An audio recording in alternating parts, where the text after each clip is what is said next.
La plus grande offensive en Europe depuis la Seconde Guerre mondiale. C'est ainsi que l'Ukraine décrit l'intensification des combats dans le Donbass. Les bombardements sont incessants pour la prise de Severodonetsk, Lysychansk et Liman, 3 villes de l'Est. L'armée russe a tué au moins 14 civils hier, selon Kiev. L'ennemi continue d'utiliser des tactiques de terreur contre la population civile ukrainienne dans les territoires occupés. De même, la détérioration de la situation socio-économique dans le sud et l'est de l'Ukraine se poursuit. Au cours de la journée écoulée, 16 attaques ont été repoussées dans les directions de Donetsk et de Louhansk. 8 chars, 22 véhicules blindés et un véhicule ennemi ont été détruits. Alors que l'invasion russe est entrée dans son 4e mois, Moscou prévoit de continuer à se battre longtemps en Ukraine pour atteindre tous les objectifs fixés par le président Poutine. Nous poursuivons l'opération militaire spéciale jusqu'à ce que tous les objectifs soient atteints, indépendamment de l'énorme aide occidentale au régime de Kiev et de la pression sans précédent des sanctions. À Mariupol, les corps de plus de 200 personnes ont été retrouvés dans les décombres d'un immeuble. 21 000 personnes auraient été tuées dans la ville tombée aux mains de l'ennemi. La Russie est accusée, pour dissimuler le nombre de morts, d'utiliser des crématoriums ambulants. Désormais vide, l'usine Azovstal, qui abritait des milliers de civils et de combattants ukrainiens, montre l'étendue des dégâts après près de 3 mois de siège. L'Union européenne a déjà gelé l'accès aux fonds, aux yachts et aux biens immobiliers des oligarques russes sur sa liste noire. Elle songe désormais à les confisquer de façon permanente et vendre ces avoirs afin de payer la reconstruction de l'Ukraine. La Commission européenne a présenté mercredi ses propositions en ce sens. Elle cherche ainsi à harmoniser la réponse judiciaire des États membres afin de faciliter les procédures. Les 27 ont débloqué plusieurs milliards d'euros pour soutenir Kiev et comptent apporter une aide financière pour aider le pays à se relever de la guerre. Certaines capitales estiment donc que c'est aux responsables de payer la reconstruction. S'il y a une confiscation avec une procédure judiciaire, il sera possible pour les États membres de déposer les résultats de cette confiscation, c'est-à-dire l'ensemble de l'argent, dans un fonds pour les victimes de l'Ukraine et peut-être pour prendre part aux premières étapes de la reconstruction de l'Ukraine. Mais pour réaliser cela, vous devez avoir un transfert de propriété du gel à la confiscation. Avec une décision judiciaire, il sera possible de le faire. Les pays baltes et la Pologne poussent pour la mise en place de cette mesure. Toutefois, sa mise en œuvre dans tous les États membres pourrait se révéler problématique car le dossier est juridiquement complexe. L'Union européenne franchit ici une étape supplémentaire en instituant effectivement une décision de confiscation au niveau européen qui devra être appliquée par les autorités nationales. Mais en effet, comme il s'agit en définitive d'une directive, les États devront y donner suite et adopter leur propre législation nationale ou une mesure administrative pour donner effet aux dispositions. Tous les États membres doivent s'entendre sur cette proposition et la volonté d'un consensus politique pourrait faire défaut.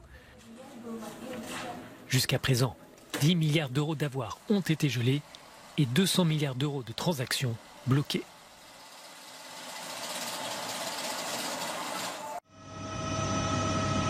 Nouvelle scène d'horreur aux États-Unis où un tireur a abattu une vingtaine de personnes, dont au moins 19 enfants, dans une école primaire ce mardi. La tuerie a eu lieu à Uvalde, au Texas, près de la frontière mexicaine. Ce drame intervient seulement 10 jours après la tuerie de Buffalo dans l'État de New York, où un suprémaciste blanc avait ouvert le feu dans un supermarché, tuant 10 Afro-Américains. Le tireur était Salvador Romas, un jeune homme de 18 ans qui résidait à Uvalde, a déclaré le gouverneur du Texas. On pense qu'il a abandonné son véhicule et est entré dans l'école primaire Robb avec une arme de poing. Et il est possible qu'il ait également eu un fusil. À peine rentré de sa tournée en Asie, Joe Biden a tenu à réagir.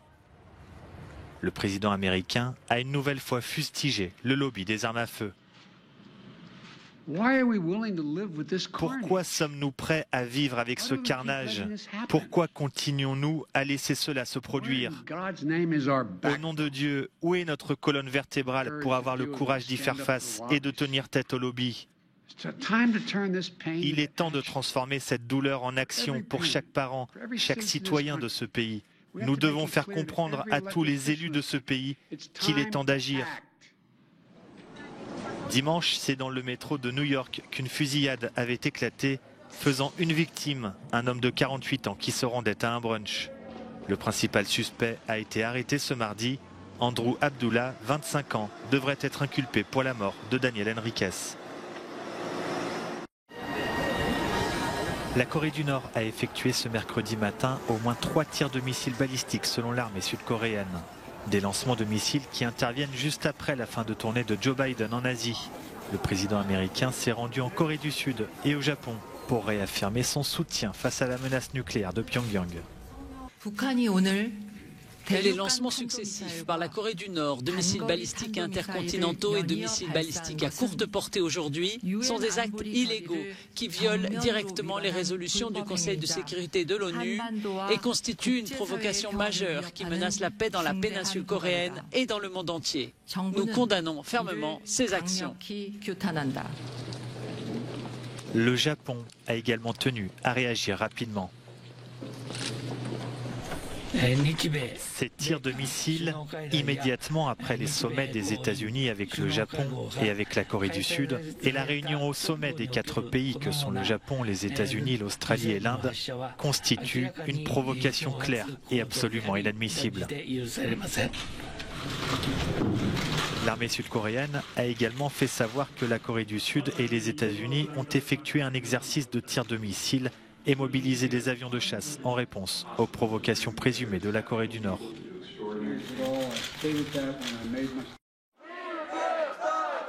L'ancien président de la Moldavie, Igor Dodon, a été placé en garde à vue ce mardi pour des soupçons de trahison et de corruption. Les enquêteurs le soupçonnent notamment d'avoir touché en 2019 de l'argent du sulfureux politicien et oligarque Vlad Plahotniuc, qui fait l'objet de sanctions américaines et s'est depuis exilé. L'arrestation de Dodon, pro-russe, symbolise l'accentuation des tensions dans le pays depuis le début de l'invasion de l'Ukraine par la Russie. Le pouvoir en place, pro-européen, craint que Moscou choisisse comme prochaine cible la Transnistrie, territoire séparatiste pro-russe frontalier de l'Ukraine. Le Kremlin a d'ailleurs réagi à l'arrestation de l'ancien président moldave. Dans cet enregistrement audio, son porte-parole Dmitri Peskov dit s'inquiéter de ce qu'il décrit comme une persécution des partisans du dialogue avec la Russie.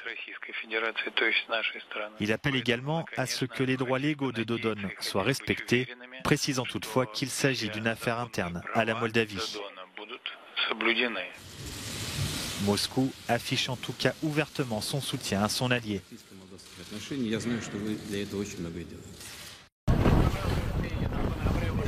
L'ONG espagnole Open Arms a sauvé près de 100 migrants sur des radeaux de sauvetage en Méditerranée centrale.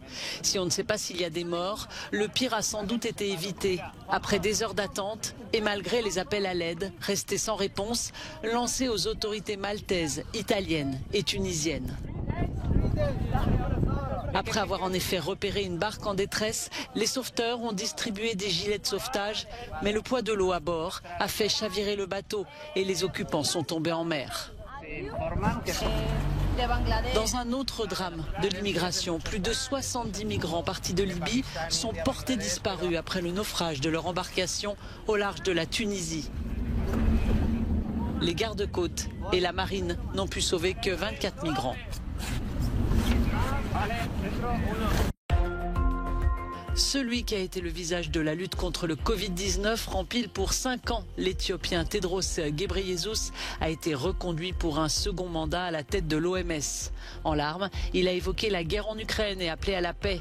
Lui-même a connu la guerre enfant, mais c'est d'autres combats qui attendent ce médecin, ceux contre les maladies.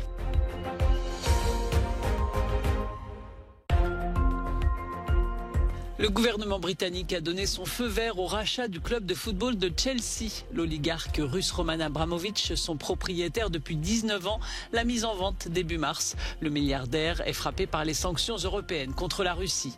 Londres a approuvé l'offre de presque 5 milliards d'euros du consortium américain mené par l'américain Todd Boehly.